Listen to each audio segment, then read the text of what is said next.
Hey guys, it's Rich with your Monday Spot on the Pagan Perspective. This week is another throwback topic, and it is on craft names. I have my computer over here, so if you see a glare, that's probably what it is, that or the light over here in the corner. Anyway, I'm going to get past that. I'm going to read the question and get on into it. So, this week's topic is on craft names. What are your thoughts on having a craft name or a magic name? Do you have one that you use in public practice? What do you think was or still is the purpose of such a name? And has the purpose changed over time? And the last one is a lot of newcomers to paganism or related paths may be hearing that some people having such a name is a must. Do you agree? Okay, I'm going to go with the last question first and work backwards. So I don't think it's necessary, if I can speak, to have a craft name. I think it's something that if it appeals to you, use it. If it doesn't, and you feel comfortable using your given name, I think that's great too. Either way, however you feel comfortable in your practice, do it. So let's see. Actually, I'm going to skip around here. What do you think was or still is the purpose of such a name?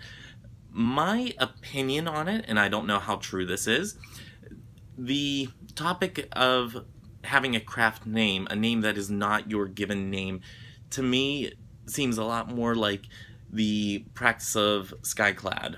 You know, everybody meets on the same level. We are not judged on who we are by society standards and what positions we hold within the hierarchy of our given society. So I think a craft name that isn't your given name, I think helps put that into perspective that, you know, this person isn't somebody that you know on the outside, or if they are, that's not who they are in your circle or in your coven. So that's my opinion of where craft names actually came from. I think I've also heard that craft names are like your true name, your true essence, and in some cultures, knowing somebody's true name is a way of taking ownership and controlling that person, or in this instance, taking control and owning who you are.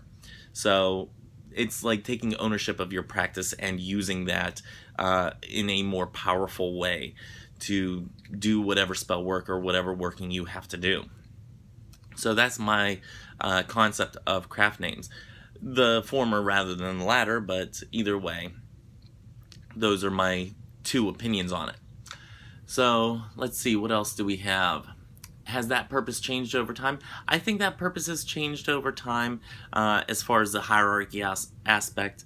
If you still go with the beliefs of a true name, then that purpose probably hasn't changed. But I think the purpose of changing your name just for a coven setting, so your mundane life and your magical life are kept separate and you're all meeting on a level playing field, I think that one could still apply. But I think it's also changed in today's society because, at least in America, and I'm looking through an American lens here, is that you can go from rags to riches and the exact opposite.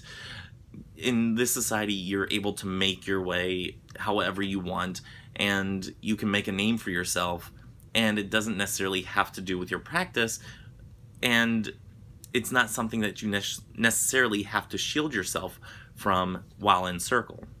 So if that makes sense, I hope it does. We don't have the caste system in America like, you know, other countries still do, and we don't have it as prevalent as it may have once been. You can still carve your own name out or your own little niche out and still make a name for yourself. So you can always forge your own way, if that makes sense. So I don't think that differentiation between magical and mundane life necessarily applies here as it may have in the past. And what is the other one? Let's see. What are your thoughts on a craft name or a magical name? I think they're great to have if you feel comfortable using one. I have one that I use. And do you have one that you use in public practice? I do have one that I use in public practice or in whenever I finally get around to writing and releasing a book on my spiritual practice or any fiction type writings that I do, I will write them under the pseudonym, which is also my magical name, of Thomas Asper. And the way that I got that was from my family lineage. So it's a name that I actually have pieced together from different parts of my family lineage. So I kind of really love it. And that's one that I would use in a public circle or in a story type of setting, such as being an author or a writer on, different occult philosophies and stuff like that. So I use one. I feel comfortable using it. I started doing my YouTube channel as Rich, so, I didn't really feel a need to change it. And you guys all know me as that, so that's fine with me. So whether you call me Rich or you call me Thomas Asper, that's fine. So anyway, I think that's all that I have for this week. Next week, I do believe, yes, it is subs week, so we will be seeing the subs next week. And then in August, I will catch up with you all again.